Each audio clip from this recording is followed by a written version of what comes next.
What's up, everyone? This is Clawing Through History, and welcome back. RJ, what's going on? Christian, hanging in there and excited to be back with you here. How are you doing?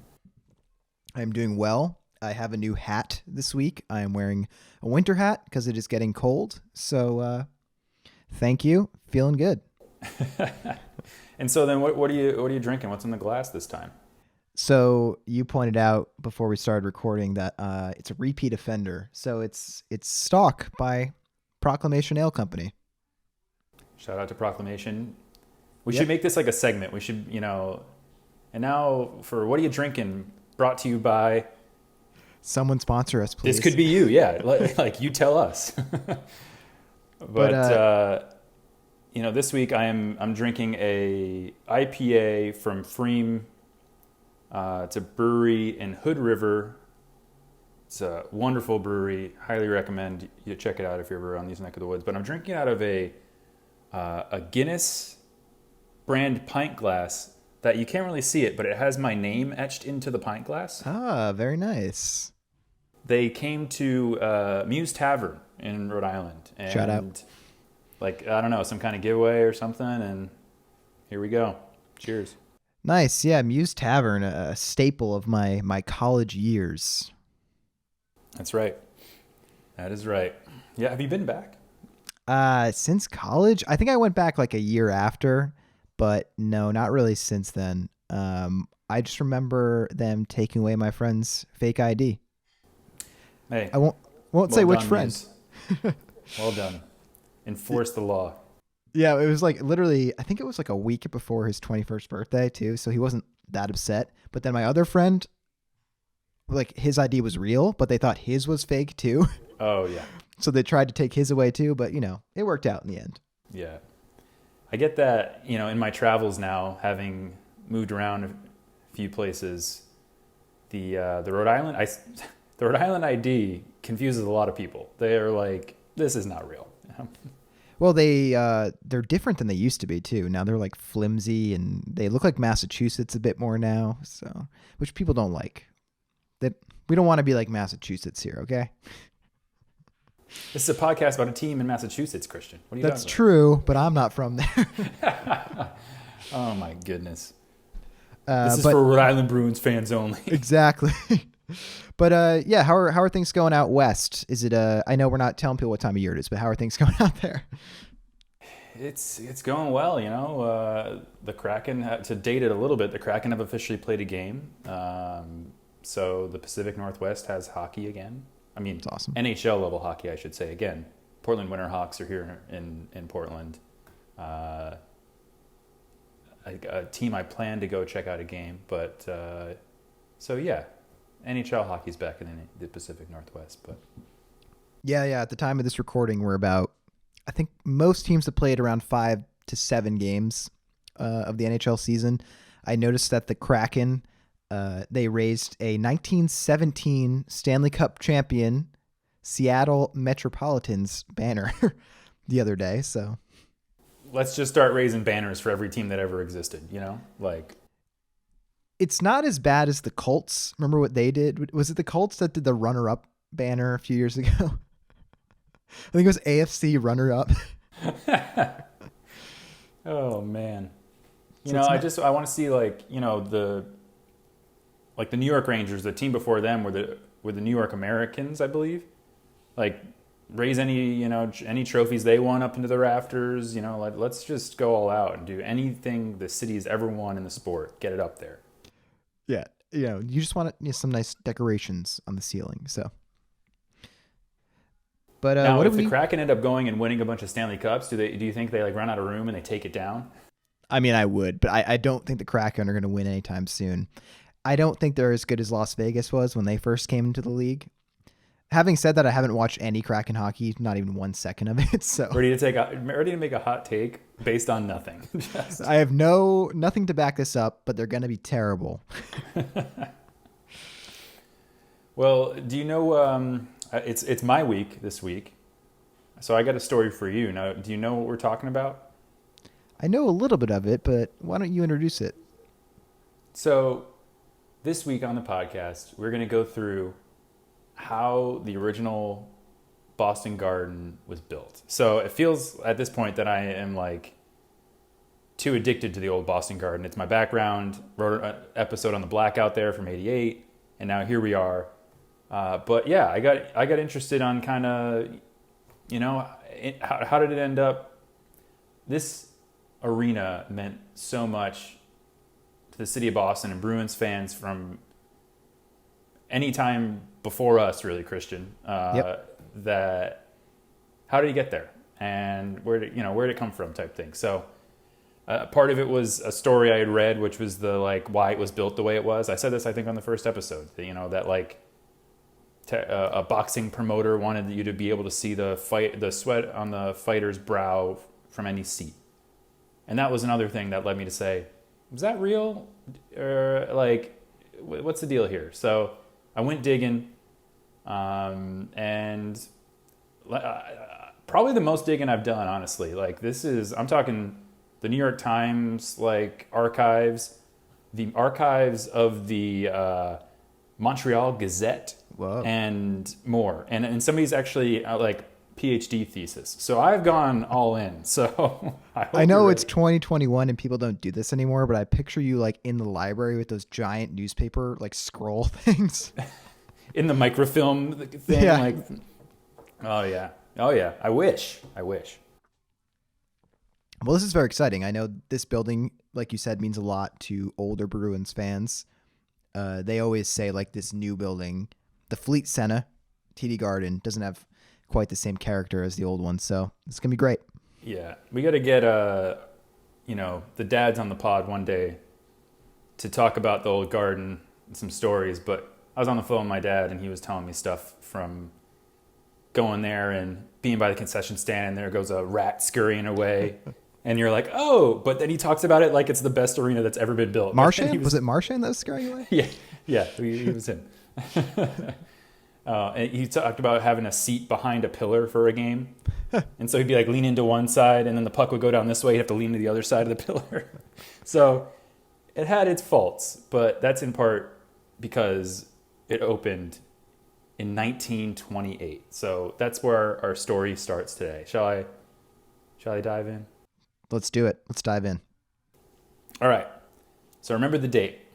We've got Saturday, November 17th, 1928. Herbert Hoover has just been elected president of the United States, only 11 days before. Big mistake. They didn't know it yet. The first machine-sliced and wrapped loaf of bread has just been sold. And the world's first working all-electronic television has just been unveiled to the press. Wow. So how big? It's wild times in America in November of 1928. It also happens to be when the old Boston Garden opened its doors for the first time. So the Bruins had been around since 1924, so they actually played their first 4 seasons at what was known then as Boston Arena. It's still in use today by Northeastern University under the name of Matthews Arena. And according to their website, it's the world's oldest multi-purpose athletic building and houses the world's oldest artificial ice sheet. And so we talked about this on a previous episode, I think, Christian. And have you said you've been there? I've been outside of it. I've never been inside. My fiance did go to Northeastern, so I have a little bit of a connection, but no, never been inside. So what is the outside all remodeled, or does it still have some charm to it where it's an old building? I would say you can tell it's an old building. Yeah, I think the entrance is pretty new, really new within the last few years, but you can definitely tell it's old. I don't think you would ever guess. Do you know what year it was built? 1910. Okay, wow, yeah. So you would never guess that this building was built in 1910. The arena opened in April of 1910 for an ice show. So how do we go from Boston Arena to Boston Garden? From the best I can tell, it is the story of 3 men and, in true American fashion, money. So we start with Boston Bruins founder and owner at the time, Charles Francis Adams. You know this guy. Mm-hmm. You remember how the Bruins were in the Adams division from 1974 to 1993? I do.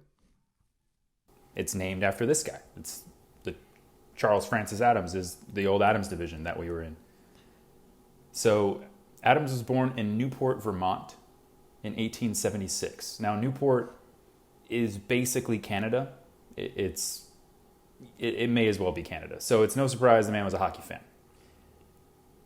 After moving up in the grocery business, he moved to the Boston area, and he eventually became the head of First National Stores.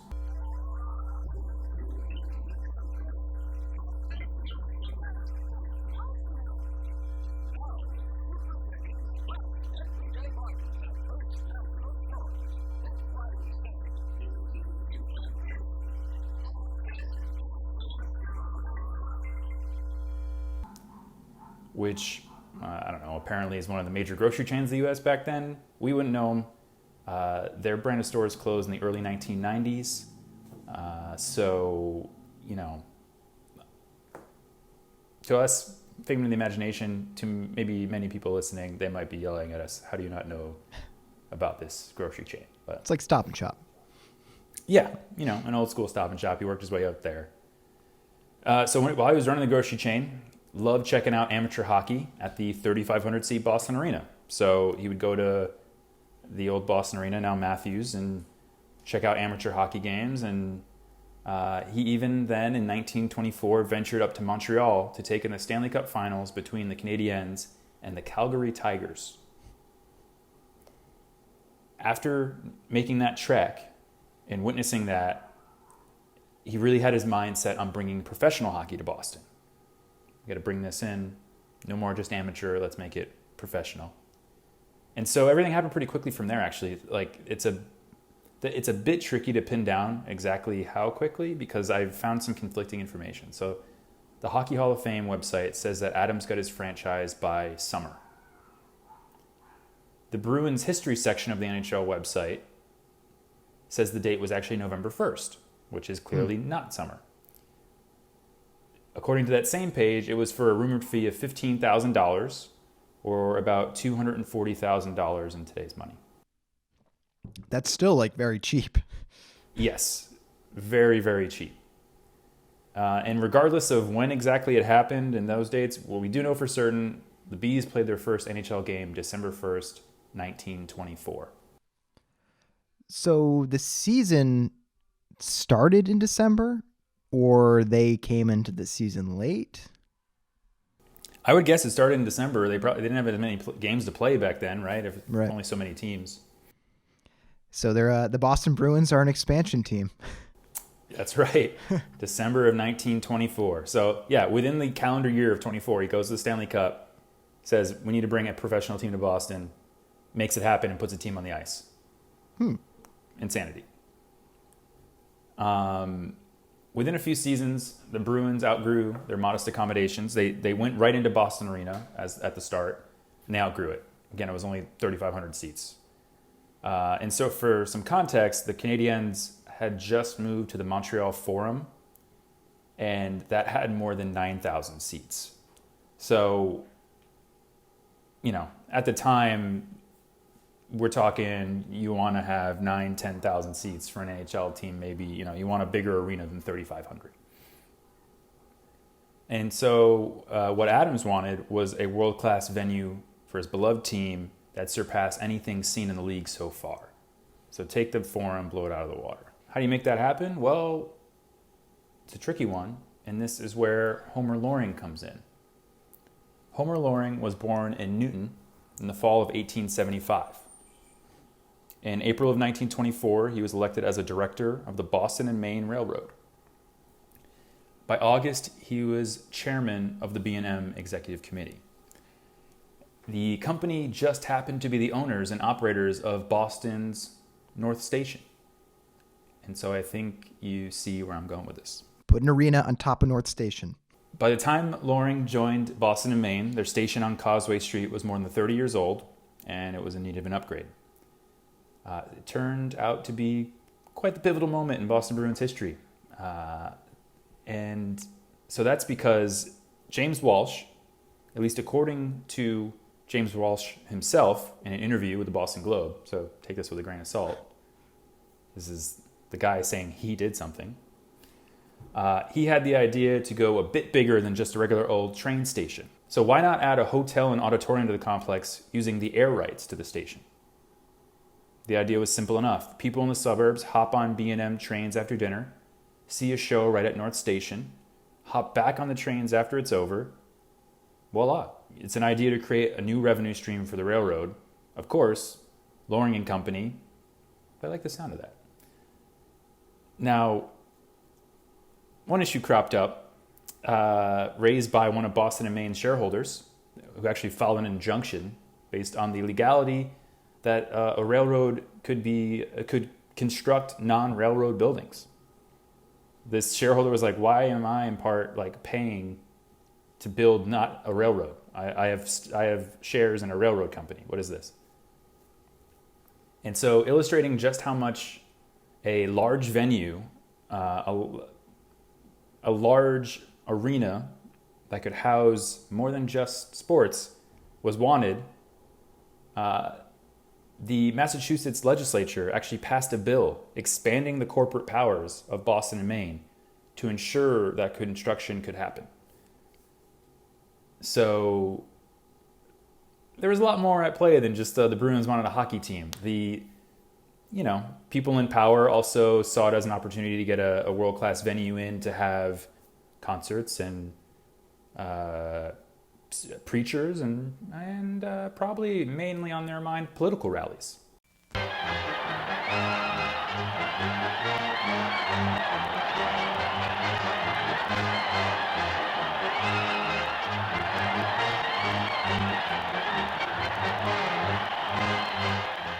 So Okay. There's a lot of interest at play to get this building built. So this is late 1920s. The economy is doing quite well until a few years later, right? It's about like 1926, 1927, like in that range, that this is going down. So yeah, it's still doing well then, right? Yeah, roaring 20s, right? Yeah, if we have our history class right. So the building itself, you can make the argument it was not built for the Boston Bruins. It was just part of the reason it was built. Yeah, I would say it was the Bruins were a part, and so Adams really wanted to make it happen and work to bring partners involved. But as we'll see in a little bit, they were one of the many ideas for the place. So yeah, like they wanted a space for the city, essentially. Like there was no big hall of the size this would be to house things in. Yeah. And so they were looking for that, and they thought it would be good for, business in the city overall, with the Bruins being a component of that. So they already had Fenway Park on the other side of the city, because that's 1912. So now they want something, because they're kind of on opposite sides of the city if you think about it. So like now North Station has something. I get it. Yeah, and frankly, you're only going to have so many events in Fenway Park, weather-wise and stuff, right? Like, let me give you a quick fun fact, because Matthews Arena is Northeastern's arena, where the Bruins first started. Also at Northeastern, I don't remember the exact name of it, the first World Series was played right there at Northeastern. Really? Yes, there was a ballpark there. I forgot everything else except for that fact, but it's called World Series Way. When you go to Northeastern, it's there. They said on all the college tours, because one day I was walking Northeastern and I joined a tour. I was not a college student, so I think it was, or like I was a college student, but I was going to URI. I just was walking around the city. But anyway, yeah. No one was like, get this guy out of here. I'm like wearing my Rhody Rams shirt. But yeah, just a fun fact. Wow. Northeastern, school of firsts, of history, sports history. Yep. Harvard's got nothing on it. So as we were just talking about, yeah, the city was growing and attracting musical acts, preachers, boxing, wrestling, and of course a good old large political rally. So yeah, it meant revenue for the city of Boston, state of Massachusetts. And so everybody wanted to make it happen. Loring and the board get to move forward with their giant complex. But they're a railroad company. They don't know a thing about running an arena. And so this is in part where the famous Tex Rickard gets involved, and actually how the Garden got its name. So really quickly before we get more into Tex, I want to give a shout out to Michael LaFlash, because his thesis, The Demolition of Boston Garden, an examination of sports stadia and historic preservation, was instrumental in understanding that part of the story I just mentioned with Loring and the sort of railroad using the air rights and all that. So thank you for going to school and being smart, doing all the in-depth research for me. Appreciate it. And I owe you a beer if I ever get to meet you, Michael. And come on the podcast. Yeah. It was a very fascinating and very long thesis. So there's plenty more to talk about there, but it definitely helped understand that aspect of the building with the air rights and what the railroad was planning to do. So on to Tex Rickard, and he is a complicated character. So to start, his real name is George, and he's born in January of 1870. So he's actually older than both Loring and Adams. He is raised in Texas, unsurprisingly. And he was, at one time or another, a cowboy, town marshal, gold prospector, owner of a gambling hall, just a straight gambler, and he finally settled on being a boxing promoter, as you do. He was pretty damn good at it, though, and he became the promoter of the legendary Jack Dempsey, which is a name I'm sure you recognize. But this guy was booking all the huge boxing fights of first $1 million purse and $2 million and all this stuff. He was the promoter. So he actually made the front page of the New York Times on July 13th, 1920, when he signed a 10-year lease on the second Madison Square Garden. You know that there's been more than one. Do you know how many that there has been over time? I'm going to guess 3. 4. Oh. The current Madison Square Garden is Madison Square Garden number 4. And so this front page article from 1920, he signed a 10-year lease on the second Madison Square Garden.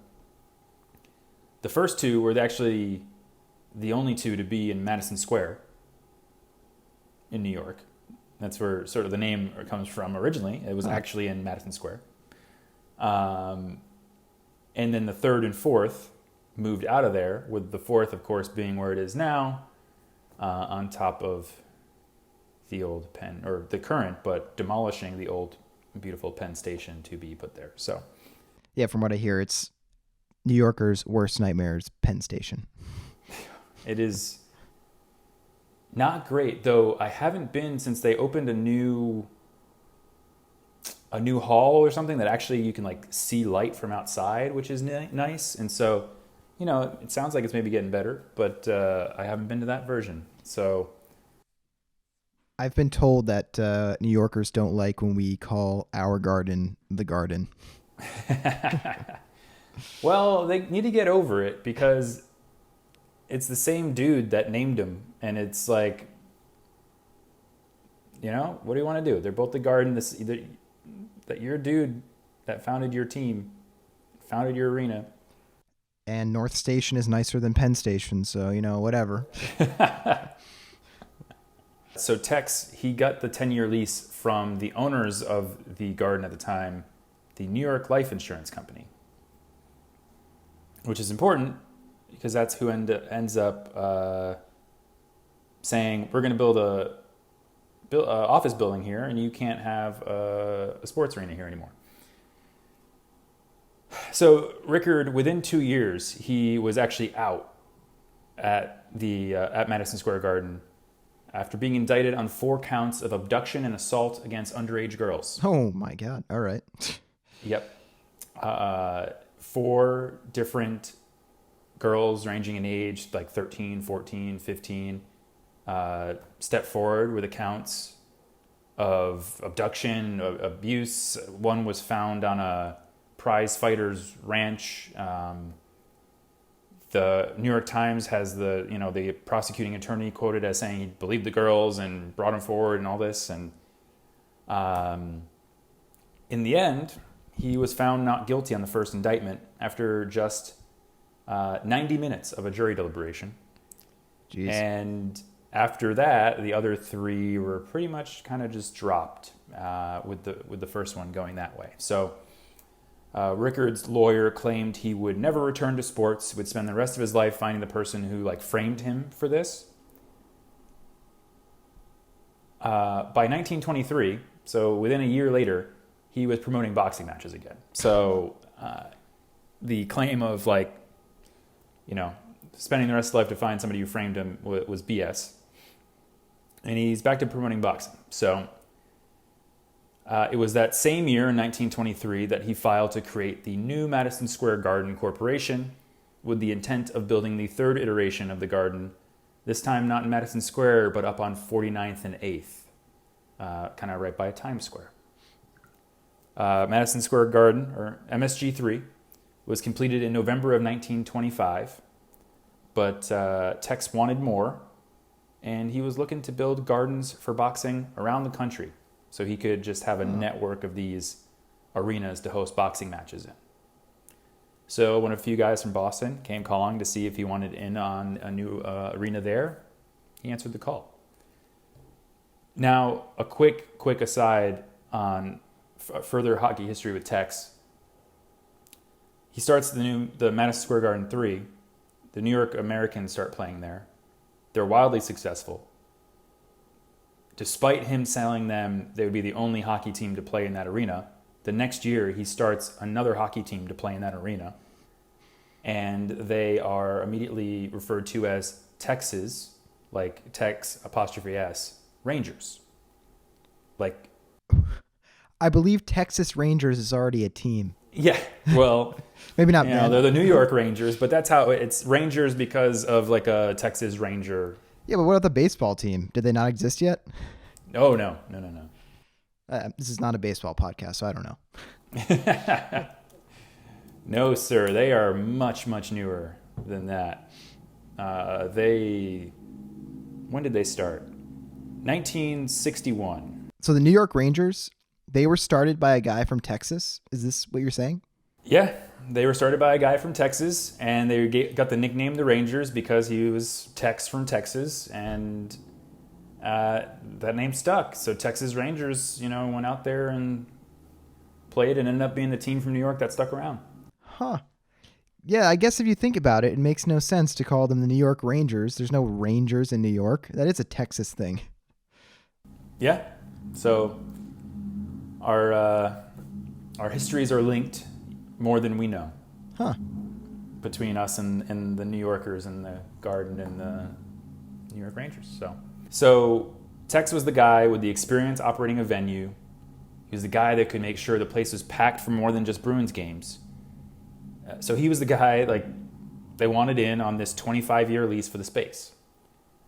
Well, it was the Madison Square Garden Corporation, but you get my point. It was Tex was running the show, but Madison Square Garden Corporation was the one in on the lease, technically. And so this is from the story that ran in the New York Times on November 16th, 1927. So that is almost exactly 1 year before it would open, the garden.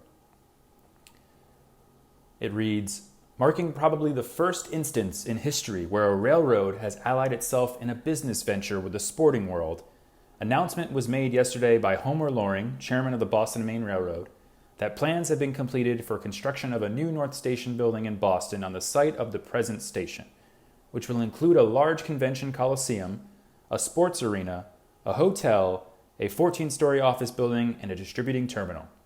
When the project is completed, the Boston and Maine will lease the Coliseum and sports arena to an operating group including Boston businessmen, headed by Charles F. Adams and H.R. Hardwick, who will have as associates G.L. Tex Rickard, John S. Hammond, and W.F. Carey, officials of the Madison Square Garden Corporation. And so we talked about it. You remember the fact from that first episode I shared about how the garden and its intimacy and wanting to be close in. Yep. that's where Tex and the MSG group really came in. They helped push that design, and also potentially influenced by the size of the air rights that the building could occupy, might have also helped with its intimacy factor. But to be very tight, perfect for boxing, was a big goal. But little did everyone know, it'd go on to serve more of a purpose as tremendous home advantage for the Bruins and the Celtics for more than 65 years. So, shout out to boxing. But in the end, it was the Bruins and then the Celtics who really benefited from that design.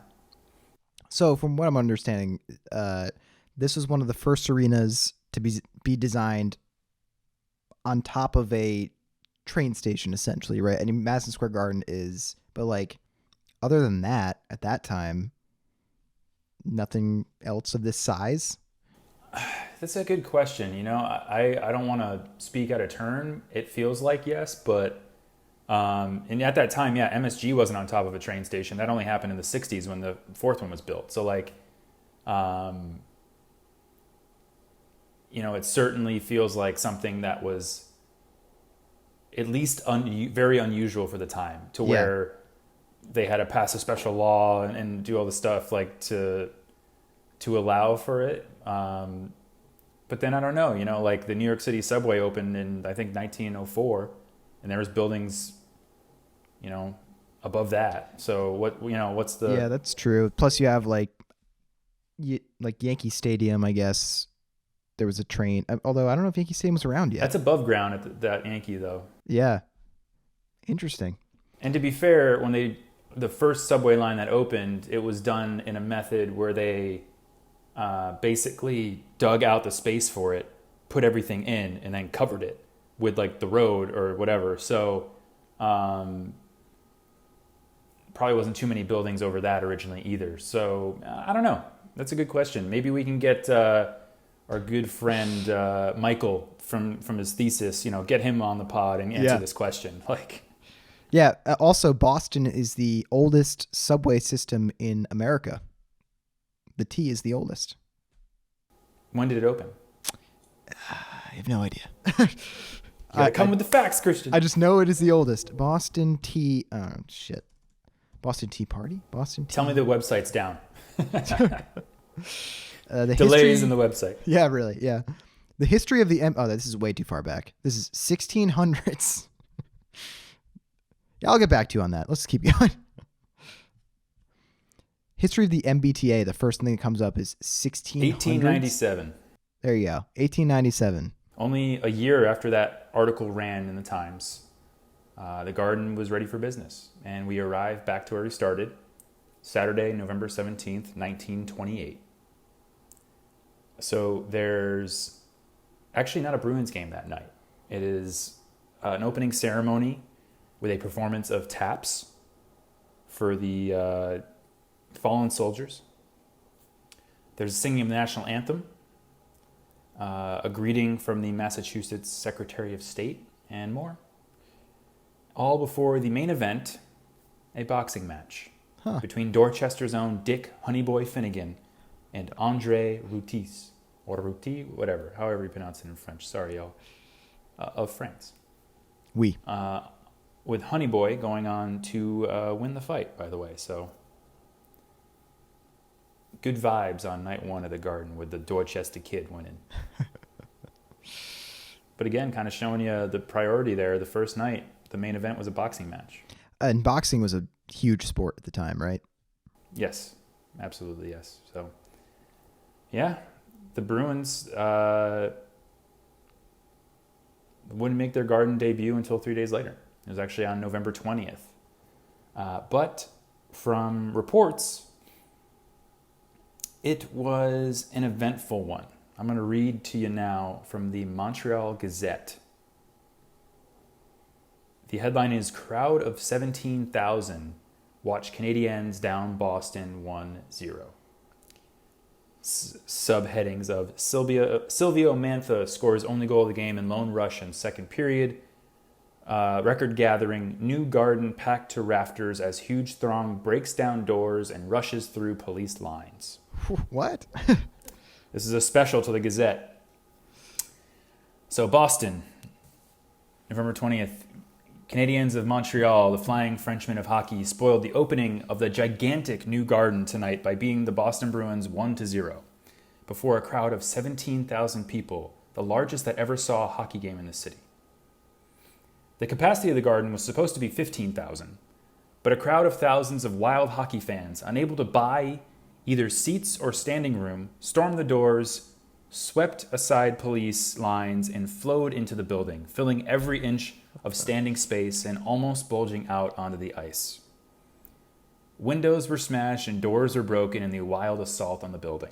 Bostonians, they never change. It is doubtful if there has been so much determination on the part of any body of people to force their way into any structure since the fall of the Bastille. That's a little dramatic. Yeah, right. It's like the French Revolution calls in there. for police were sent in an hour before the game, and the crowd became so dense on all sides of the building that the hockey players themselves had trouble getting in. The game was started 25 minutes late, with half the crowd still battling to get in through the close, packed throng of standees, mostly non-paying, who jammed every aisle and exit. It was the maddest crowd that ever saw an athletic event in Boston, intensely partisan and therefore desolated to the last degree when Silvio Menth, the tall defenseman of the Habitants, stormed into the picture and scored the only goal of the game, the goal that blasted every Boston hope and added another hard-won fray to a long list of victories which the French team has scored in organized hockey. I am just disgusted by what you just read. This journalism is terrible. It is biased. I do not care for this writing from the Montreal Gazette. But it's a pretty epic scene to imagine. First Bruins game, Charles Adams is there, I'm sure, excited, and Tex Rickard's there, and then the glass is breaking and the doors and stuff, and people are rushing in. It must have just been ridiculous. They probably prefer that over no one showing up. That is true. Create a buzz. Of course. Game starts late. And of course, the first game there is a loss to Montreal because the Bruins lost so much to the Montreal Canadiens. So it's just funny because that writing is by someone who clearly despises the Boston Bruins. Oh yeah, it is. It is such Homer writing about this game, without a doubt. I never knew what the first game was. That's really cool. That's how the old Garden got its maiden Bruins voyage. A mini riot. So, from what I understand, this Garden was partially built by a man from Texas who also started the New York Rangers and a grocer from Vermont. Yeah, and the railroad barons that were seeing some dollar signs. Yeah. And I guess the politicians in Massachusetts who wanted another venue to be able to get some revenue. That's cool, that the fact that it lasted from then until 1995. I mean, that's a long time for an indoor sports arena to be a thing. Yeah. Oh, absolutely. It's a fond place that's talked about, and I think that's why I gravitate towards it, is because I hear all these stories from people about how special of a place it was. Like I was saying with my dad, he could see a rat scurrying away from the concession stand, but he loved it, Right. It didn't matter that it was old. It didn't matter. It mattered that it was home and that it brought that advantage to these teams. And, it's something really cool about that. And so if anybody has a Garden story out there, I want to hear it, I would love to get people to submit their Boston Garden stories, and we can put them all together into an oral history of the place. Because they actually sort of did that when it closed. There was a program. I found the video on YouTube. It is Banner Years, the official history of the Boston Garden. It was the 1997 Emmy Award winner for Best Sports Special. I believe it was from WBZ in Boston. And they interview all these former players and journalists and all this stuff. And it's just like the love for the place is so apparent and so there. I would love to get that perspective, but from everyday Bruins fans. You know, like Right. that's a great feature with like really big names, but like to so many people, it meant a lot as well that we're just everyday people that would show up and sneak into games and all that stuff. So Yeah, and I think that now, like, there's this corporate quality to new arenas that are built that back then there wasn't. Like, I mean, it was built by like these like tycoons and rich guys, obviously, but like it wasn't called the Dunkin' Donuts Center. Like, this is Boston Garden. now it was called Boston Garden because it's shortened. They wanted it to be like Boston Madison Square Garden. And That doesn't make they sense. dropped the Madison Square and just did Boston Garden. So it was that group, but they didn't sell it to somebody else. Right. One. But then, yeah, like right now, where sports is today, they realize that where they make more money is by selling luxury boxes and those $14 beer. experiences to companies to entertain, to this and that. So they focus on that. Yeah. And don't necessarily care as much about getting people into the balcony for $20. You'll see a lot of teams would rather have ticket prices be higher and sell fewer seats because they make more money. The thing too now is like the TD Garden is the same size that it was 2 years ago, but they've added more seats into the building. So now you're paying more money to sit in a smaller seat and be uncomfortable for the entire game. Like, have you Or been? you can get a nice luxury box. That will give you space. Yeah. But if you want a 6-pack, it's $80 in the luxury box, by the way. Have you been to the Garden in the last like 3 years? No. I'm trying to think the last time I went to the garden, the new garden. The seating is pretty bad. It was probably for a Celtics game, I think, actually. But it's been a while. Yeah, it's not good. It's like being on a Spirit airline flight or something. It's so uncomfortable for the entire game. And I don't know. I mean, I never went to that garden, but I know that this current one does not have the character that one did. It's sort of like, it's kind of like I hear people talk about, forgive me for mentioning the name here, but the new Yankee Stadium. Right. Like the new Yankee Stadium, and I've been to it, and I hate it. Yeah. And it is like, it's very, like there's a sushi restaurant behind home plate, and I'm like, it's that corporate experience that they're looking for, and not like, this authentic fan atmosphere, but rather, what can we sell for an inflated price to make a better margin on our stuff. So. And another good example of that was the Barclays Center when they had the Islanders there, and there was a SUV in the stands for some reason. That place was not built for hockey. It was, I think I told the story before where there was more Bruins fans there than Islanders fans, and Bergeron scored a hat trick and they delayed the game because there was too many hats on the ice. Like, it was dumb. And so I'm glad to see them go back up. Was the car in the stands when you were there? Yeah. And there was seats. Talk about obstructed view. There were seats that couldn't see the ice because it wasn't designed for hockey. Right. And that car was in the corner where like some of the best seats in hockey are in the freaking corner. I'm happy for Islanders fans. I'm happy they got their new rink on Long Island. Now, but getting back to the old Garden for a sec, that opened in November of 28. Opened with a riot, or like first Bruins game, like a bit of a riot. And that year is when the Bruins went on to win their first Stanley Cup.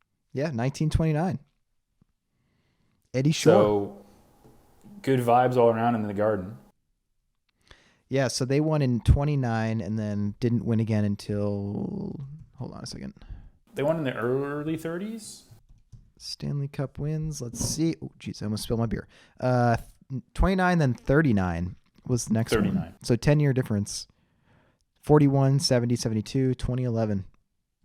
Yeah. Not enough for how old they are.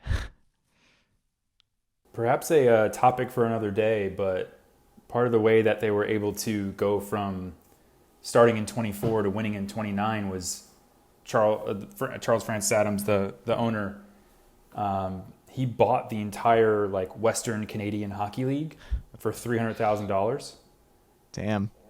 And that's how we got Eddie Shore and players like that, was because they're in that league and we took them.